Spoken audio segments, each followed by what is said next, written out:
Giddy up.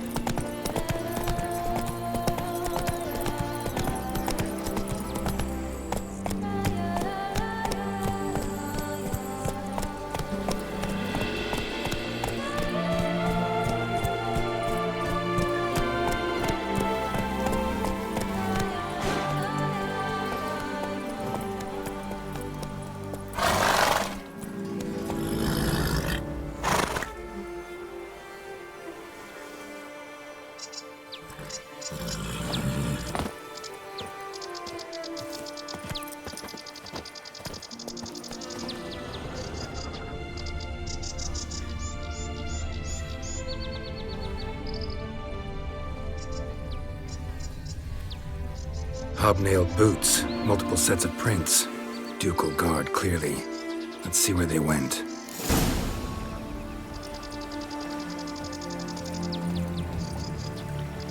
Walked along the shoreline. Perhaps the body lay on the bank.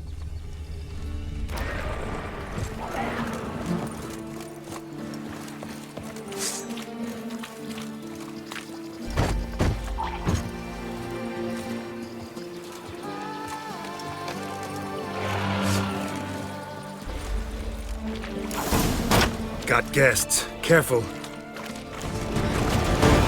Slay you all! For my name is not Milton the Pirate Baron!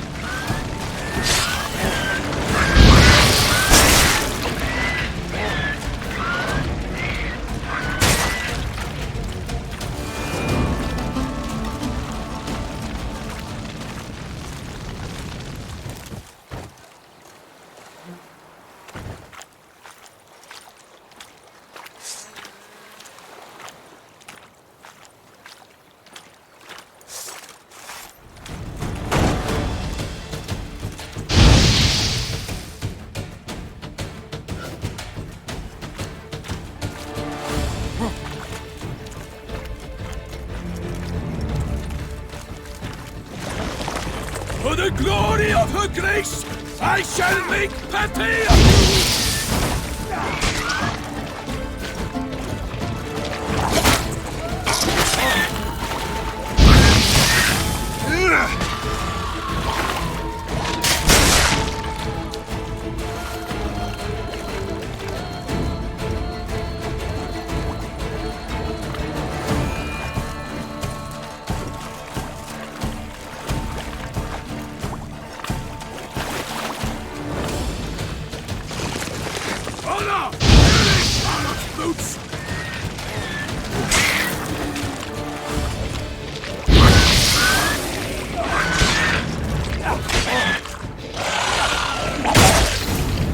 Drawn here by the smell of blood. Let's keep looking.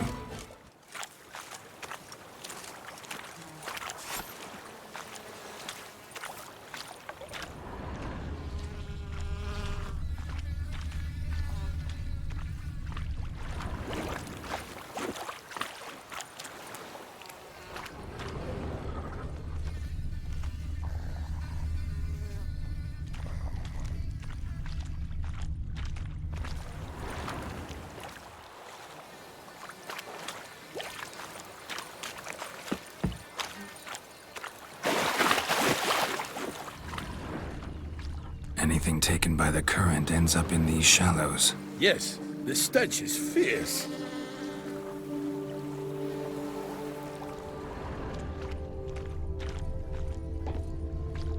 Footprints. See them? And a rut made by the hull of a boat. Left recently, I'd say.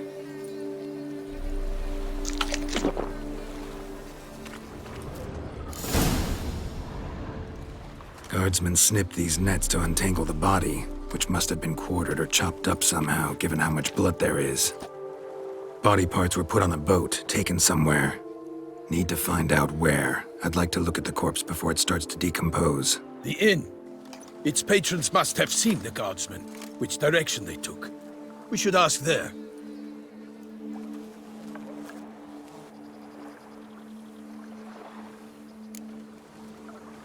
One thing. Found a handkerchief in the water. Monogrammed DLC. Mean anything to you? Delacroix? It cannot be. Was it he the beast slew? Seems so. Knew him well? Long past. We were close friends once, but our paths diverged. He was a man of extremes, standing by his companions no matter the odds, fighting his foes to the bitter end. Foes? You have a lot of them? He did, but I do not see what that has to do with the beast. Ah, Geralt, you've struck a raw nerve. Memories of a time long past, to which I'd rather not return now. I understand. We can talk later. Let's go to the tavern. I shall have to leave you soon. Return to court. Barely got back to Toussaint. A knight in the service of Her Illustrious Highness knows no rest. In fact, I'd feared I would return too late to fulfill my duty. Yet it seems I've arrived in the nick of time.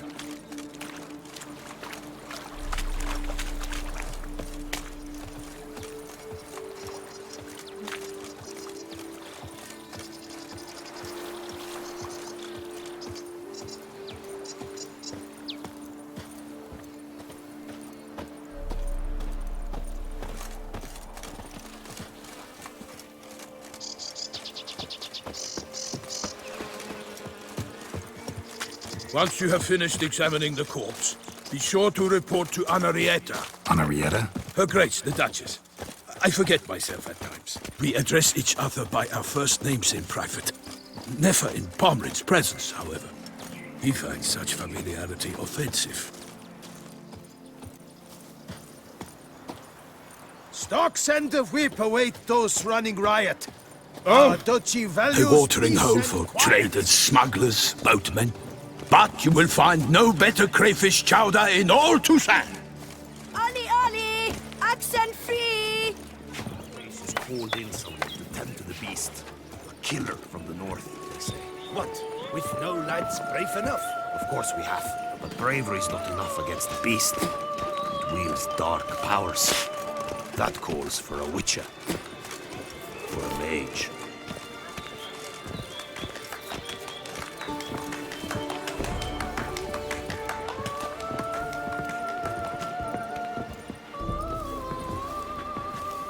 Summoning a witcher?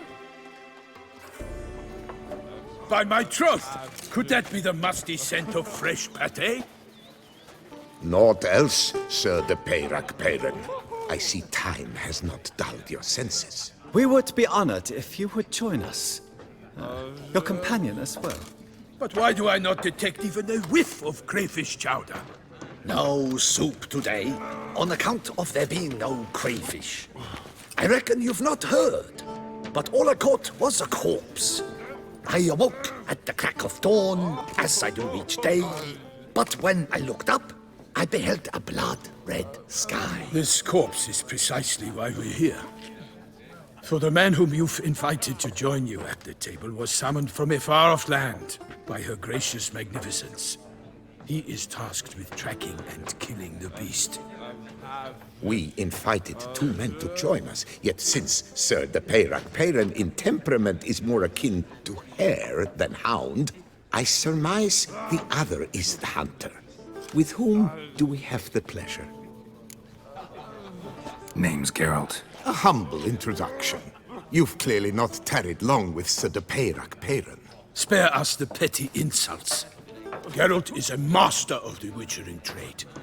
He has questions concerning the beast's last victim. I was the one to find the corpse. The sun had just risen when I awoke, sat straight up in my bed, looked out the window, and beheld a sky red as blood. Ask Geralt, please, or we shall be here till winter. Need to examine the body. Know where they took it? They ferried it across, then loaded it on a cart and hauled it to a cellar at Corvo Bianco to keep it cool, see? What? Why, Corvo Bianco is Baron Russell's estate. When he learns they've turned his cellar into a morgue, he'll set his hounds on them. While you were gallivanting about the north, his vineyard was auctioned off. Who was that? Woman who just left. Didn't see her before. Didn't notice her walk in either. Doubtless Linnis, the innkeep's daughter. But hold, Geralt, because this is an outrage. Russell's vineyard was auctioned off? Inconceivable. It is no secret the Baron had gambling debts up to his ears. It finally came time to collect. His creditors auctioned off his property. The Ducal Chancellery bought it, in fact. Russell now bunks with his brother in Vicofaro. I told Russell he'd get his comeuppance. How long can one throw on past heroics?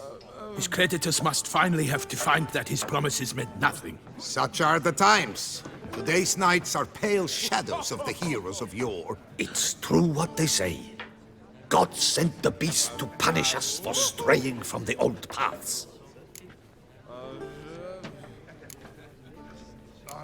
So folk think the beast's divine punishment.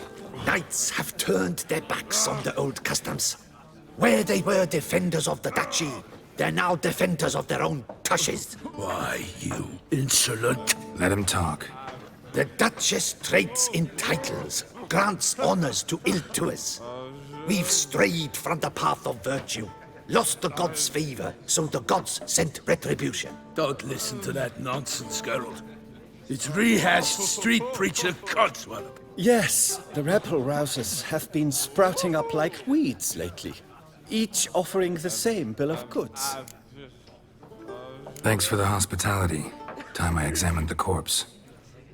Corvo Bianco lies a short way from here, near the tourney grounds. Just follow the road and you'll arrive. Not coming with? Oh yeah, duty of some sort calls. Some sort? Ha! Her Grace bestowed a great honor on me, even before we departed for Velen. I'm to play the hare during this year's game in the Palace Gardens. When you see me in my costume, you will wet yourself laughing. A little tempted to ask a few questions, but it sounds like a long, complicated story. One involving lengthy digressions into local history and tradition. So, see you later, Milton, and good luck.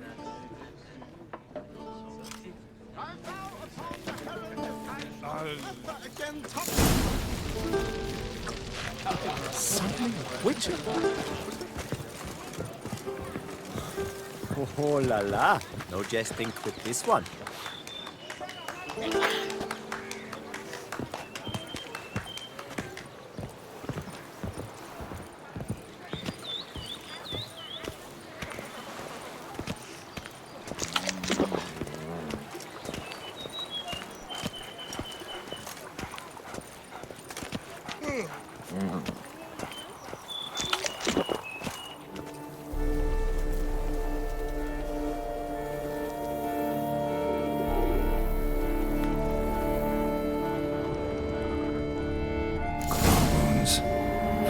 Separate claws, spread of a small human hand, massacred by a vampire. Not an Ekimara, though, or a Fletter. Bruxa, gotta be.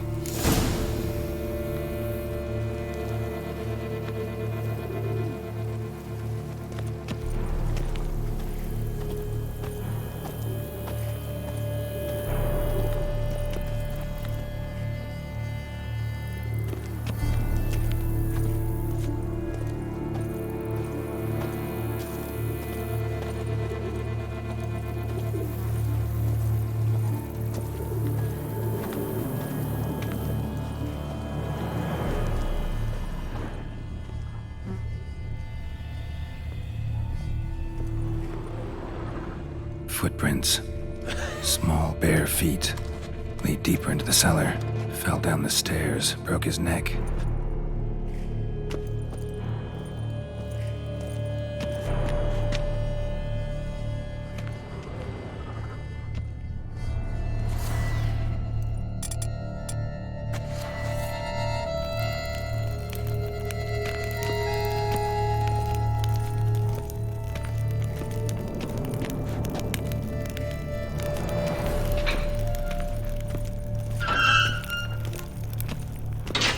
Strength to batter this down.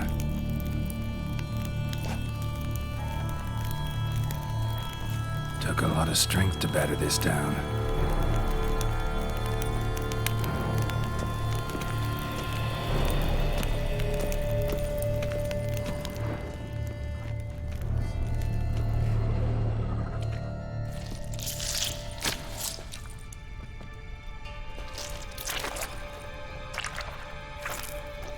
You. Saw you at the inn.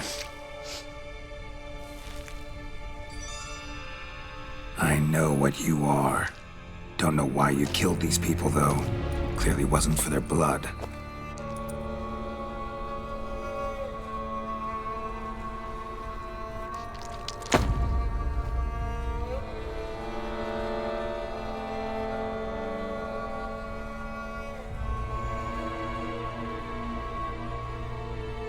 We don't have to fight.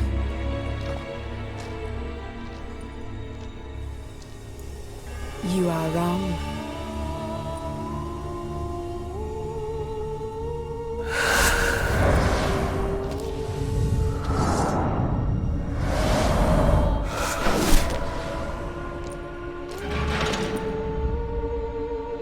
I cannot let you leave. Let's dance.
Stinks. Waterlogged. Both hands amputated. Body was quartered just as I thought. Laid in water for some time. Head swollen, and something took a few bites out of it. Something in the throat. A pouch, bulging with coins. Guardian florins from several different provinces. If the murderer did this, means we're dealing with a sentient thinking beast.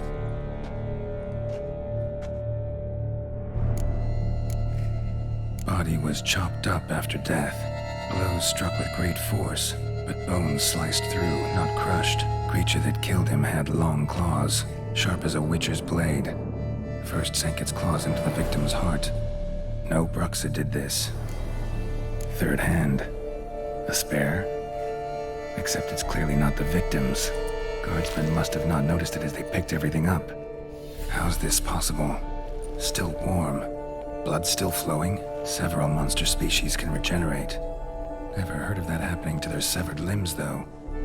Or of their limbs seeming completely alive after so much time. Examine the tissue more closely later. Might learn something. So, murderer was clearly a monster, but not a Bruxa. But then why'd the Bruxa come here for the severed hand? And who does the hand belong to? Why the hell's it still warm? Now, pouch shoved down the victim's throat. What's the significance? And why was he chopped up into pieces? Lots of questions, no answers so far. Need to know about the other victims. I'll ask Palmerin to get me in to see the Duchess.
Where have your journeys taken you, last? Hail, Percy. You must know I've embarked on a quest of true wonder. Hey! Of challenges awaits. This sounds compelling. Would you betray the nature of the quests in question?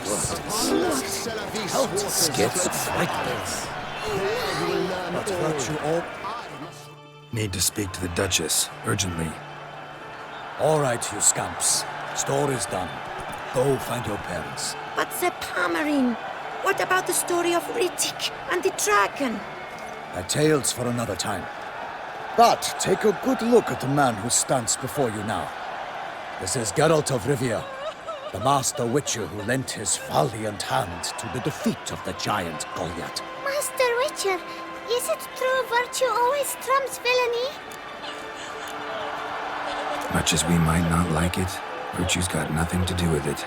Victory goes to the stronger. So, is there no point to being virtuous? Not what I said. Then what's needed to vanquish villains? A sharp sword and some skill. But what if there's lots of villains and they've sharp swords too?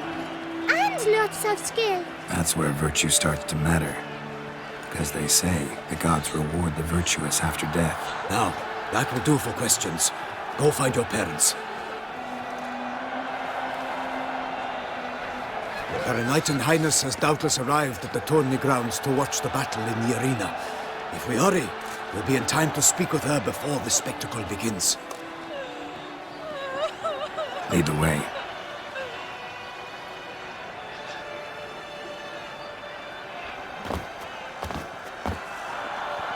Who's fighting? Nilfgaardian gladiators? Close, but not quite. As you will soon see. Someone's gonna fight a Shaelmar? With only some bells on its tail to confuse it, slow it down? Whatever is the problem? The beast is a gift from the Emperor, no less.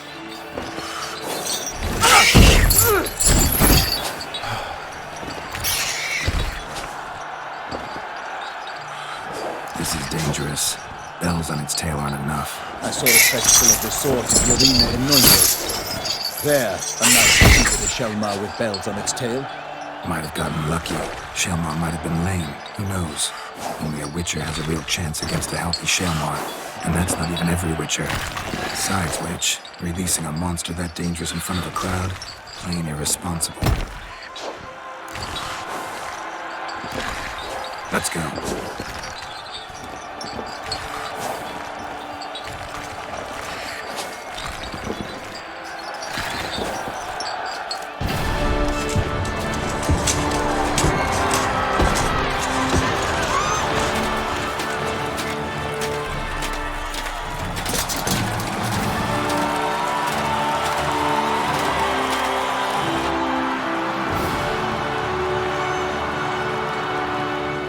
I dedicate my imminent victory to fair Lady Vivian.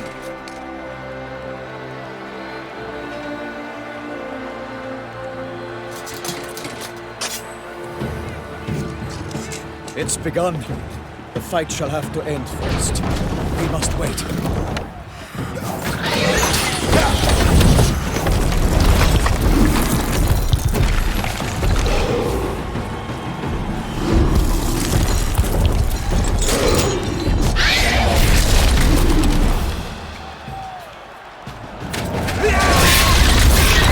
Got a bad feeling about this.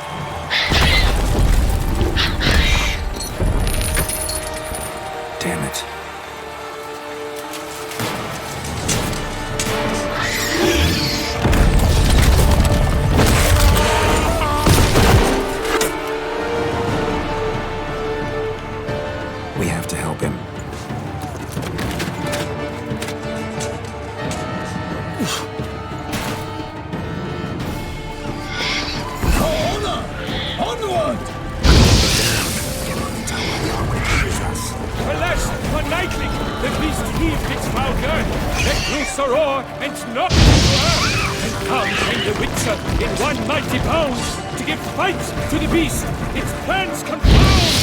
The fate of the beast has been weighed by the gods. Soon the Witcher shall triumph against all odds. Alas, Hermerin lies prostrate. He has breathed his last breath. Avenge ye, Witcher! Fight bravely unto death! The Witcher waiteth till the time.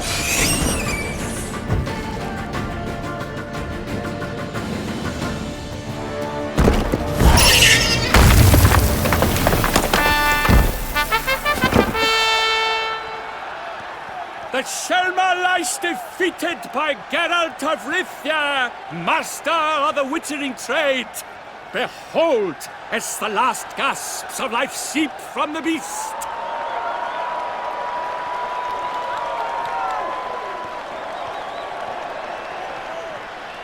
Master Geralt, do what you must. Finish the deed! It suffered enough.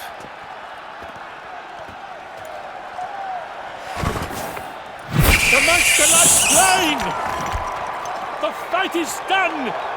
Praised be the victors!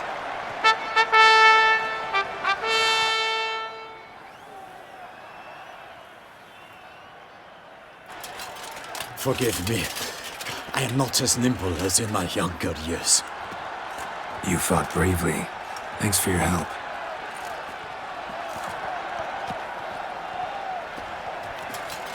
Guillaume. The lad came damned close to dying. I'm fine. Not hurt at all. Vivian? Smile as befits a hero and keep silent. Speech clearly pains you. She approaches.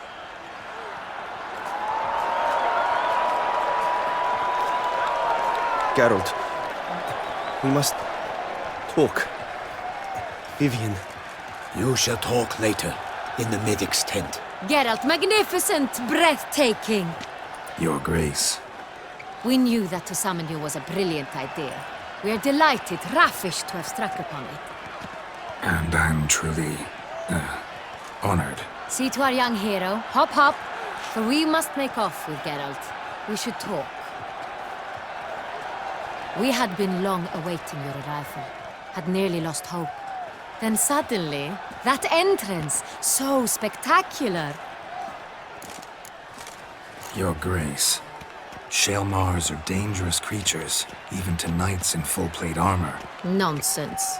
In Toussaint, knights have battled beasts for mere glory since time immemorial. True. Guillaume suffered a few bumps, scars, and bruises, but in return gained eternal glory as he who slew the monster. What about the crowd? Say the Shaelmar had vaulted into the stands. Would have been a massacre. Geralt, though we value your fortuitous intervention in the arena, we would remind you your services have been retained, and as shall soon become clear, you will be generously compensated for completing another task altogether. Your Grace, my contract. I'd like to discuss it. Naturally, but not here. We shall need Damien. He led the investigation pending your arrival. But wherever could he be? Come, we must find him.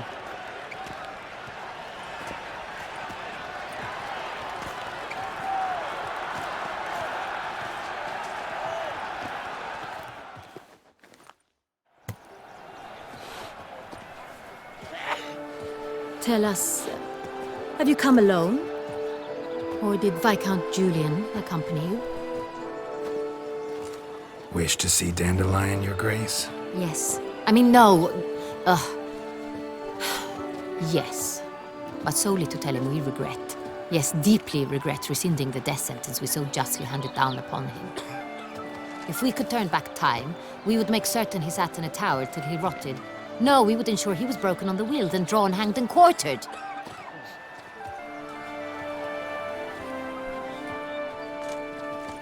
Ah, the very man we would entrust with these tasks. Damien de la Tour, captain of my personal guard. Your Grace, Witcher. Greetings. Sorry to have to tell you, but the guardsman handling the last victim's body... I know already. The creature in the cellar of Corvo Bianco. Was it the beast? No. A bruxa, a kind of vampire. Not the beast, but tied to it in some way. You know this how? Through careful analysis of the evidence, both on the riverbank and at Corvo Bianco. Do you mean to insinuate the investigation thus far has been sloppy? Geralt insinuates nothing of the sort. We must listen to him attentively. I examined the body of the beast's last victim. Might have found something, need to analyze it. A quiet place, that's what I could use most right now. And maybe the help of an alchemist or a mage. Also like to hear all you know about the previous victims. Take it Sir Delatour is my man for that. Firstly, call me Damien, please. Secondly, you should know I spoke against summoning you here. I've heard much about you. You bring trouble, or thus far have, always. And we've enough trouble as it is. Yet we are capable of defeating the beast on our own, without an outsider's help. I've no doubt about it. Damien, we settled the matter of the Witcher's employ some time past. Definitively. Since you have broached it nonetheless, let us discuss Geralt's pay. Are the legends true?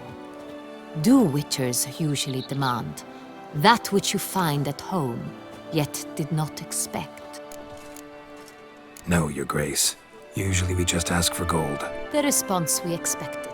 Thus we've decided you shall receive the deed to a vineyard, Corvo Bianco, and the sum of coin. You will doubtless consider this adequate. Title to the vineyard shall be given to you at once. Surely you'll need lodgings while you hunt. The coin, however, will be yours only once you have slain the beast. Lovely, generous gesture, Your Grace. Corvo Bianco. Isn't it the Duchy's temporary morgue? Is it now? The Chancellery's bungled things again, we fear. Not to be left unsupervised for one instant. Yet, in its mood, a morgue should present minimal problems to a Witcher. What's more, nothing enhances a wine's reputation better than a grim legend. Thank you, Your Grace. I accept the contract, of course. But as I said before, I'll need some information. Second murder. Tell me what you know. In the city, there are certain nooks. No one reasonable ventures there after dark. Ramon Dulac's corpse was found in one such place. With the first murder, terror gripped the city. Its inhabitants grew wary, kept to safe areas. Consequently, news of the second victim came to us from a group of concerned cut-purses. Criminals fear the beast? Telling in a way. Take it you've excluded the possibility that Ramon died at the hands of these bandits. Do you believe me an amateur? Not hands, but claws killed Ramon Dulac. The wound was deep, clean. His body was found in the gutter, dressed in nightshirt and cap, a pillow placed under his head, and his sword replaced by a bed warmer. Ramon Dulac, a knight who but a dozen years past was an advisor to our father, the Duke. Someone went to a lot of trouble to make him look ridiculous. Maybe revenge was the motive. It's not out of the question. Dulac had shady dealings with the criminal underworld, but no one ever came forth with concrete proof of any misdoings. How'd it start? Who was the first victim? Crespi was the first to die. He was famed once for his many glorious tournament victories. Then he grew old, hung up his sword, and took to winemaking. Crespi was not loved by the wine merchants. He was ruthless in business and thought to cheat many a time. He asked us for a dispensation from all court ceremonies. We did not grant it. We could not. Once you've taken the oath of a knight, you remain a knight till death. How'd he die? Where'd they find the body? Quite unusual, the circumstance. He was at a feast when suddenly one of his fellow feastgoers noticed he was missing. The town watch found him an hour later. On his hands and knees, propped against the town pillory, his sword hanging from his neck. He had died of wounds inflicted with claws, not a weapon. Blows of great force. So he died suddenly, but the body was on its knees, meaning someone posed it. So it seems. So, the first two victims were knights, best years behind them. The same could be said of the third. Sir Delacroix was wont to claim that in modern times knights face new challenges, enterprise being the latest addition to the chivalric virtues. He made a veritable fortune in the grain trade. Palmerin even nicknamed him Sir de la Stinchi. Found a coin pouch on his body. Contained florins dating from various times, hailing from different provinces of the Empire. Delacroix loved coin, true, but had no patience for numismatics. Lots of similarities between the victims. All the bodies were found in strange places under extraordinary circumstances. Seems the murderer, whoever or whatever it is, has some meaning to convey. These were honorable men. We are horrified by the disdain, the disrespect with which they were treated.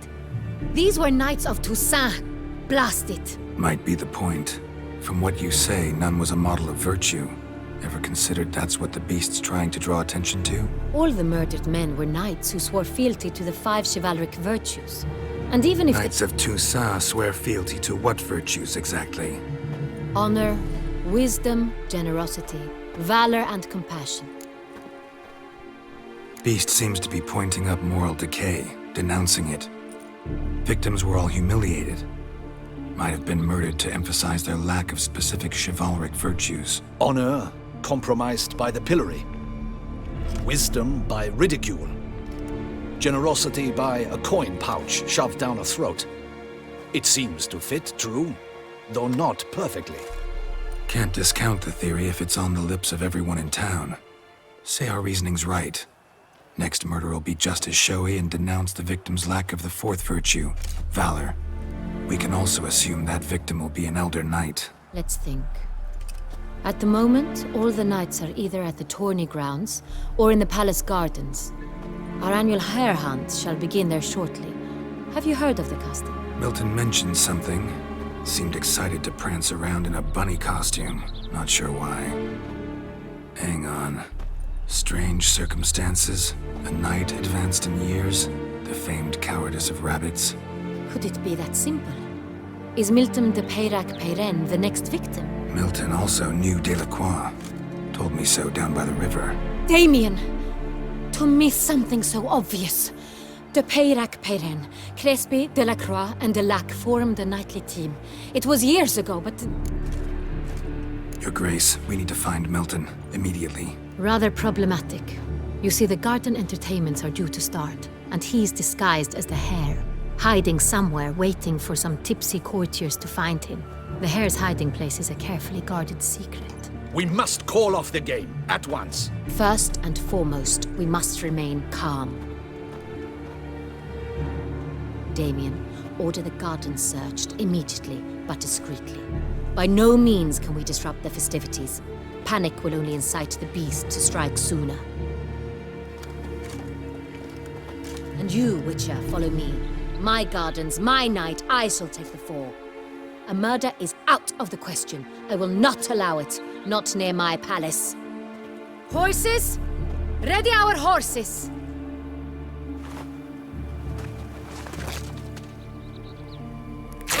Your Grace!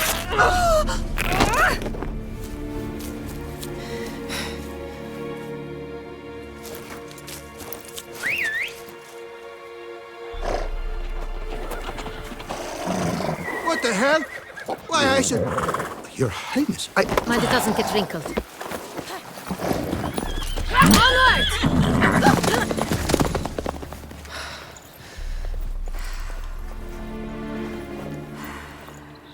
Hey! That is silk! Be careful! Give it to me!